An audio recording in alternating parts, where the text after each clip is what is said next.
All right, so we're gonna look at this last example together, and this one is for Enriched students only. So it says ball number 1 is rolling 11 meters per second directly toward a 0.17 kilogram ball number 2 at rest. It says during the collision, ball number 1 stops and ball number 2 is launched forward at 9 meters per second. We wanna know what's the mass of ball number 1. So here we have a collision where we're gonna have a transfer of momentum.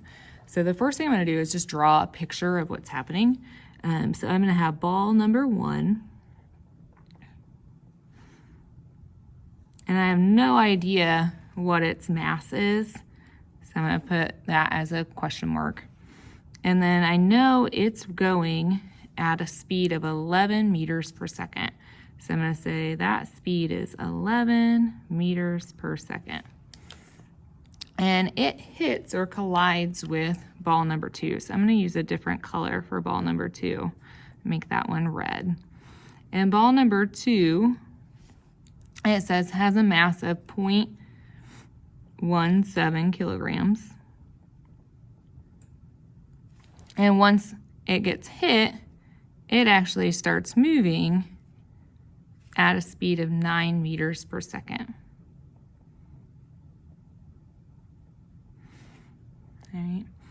And we want to know what the mass of this ball is, because depending on what the mass of this ball is when it collides with ball 2 is going to go at different speeds.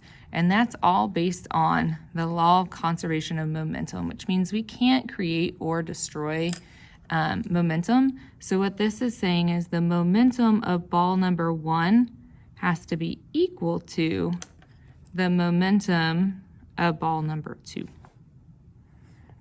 And then we can actually break momentum down because we have our formula that says momentum is mass times velocity. So what this tells us is that the momentum of ball 1 is actually equal to the mass of ball 1 times the speed of ball 1. Okay? And that has to be equal to the second ball's momentum, which, since momentum is mass times velocity, would be the mass of ball 2 times the speed of ball 2. Right? And then once we get to this point, we can just plug in what we know. So the mass of ball 1, we don't know. So we're going to keep that as a variable, just M1, the mass of ball 1. The speed of ball 1, we do know. It was going 11 meters per second. So I'm going to say 11 meters per second. And then I'm going to set that equal to, we have the mass of ball 2, which we said was 0.17 kilograms, times the speed of ball 2, which after it got hit was going 9 meters per second. And now we have an equation with just one unknown in it, so we can simplify this to solve for our one unknown. So the first thing I'm going to do is I'm going to do 0.17 times 9. So 0.17 times 9.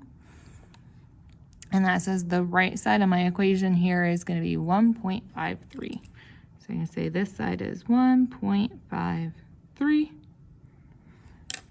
And then on this side, we're going to have m times 11.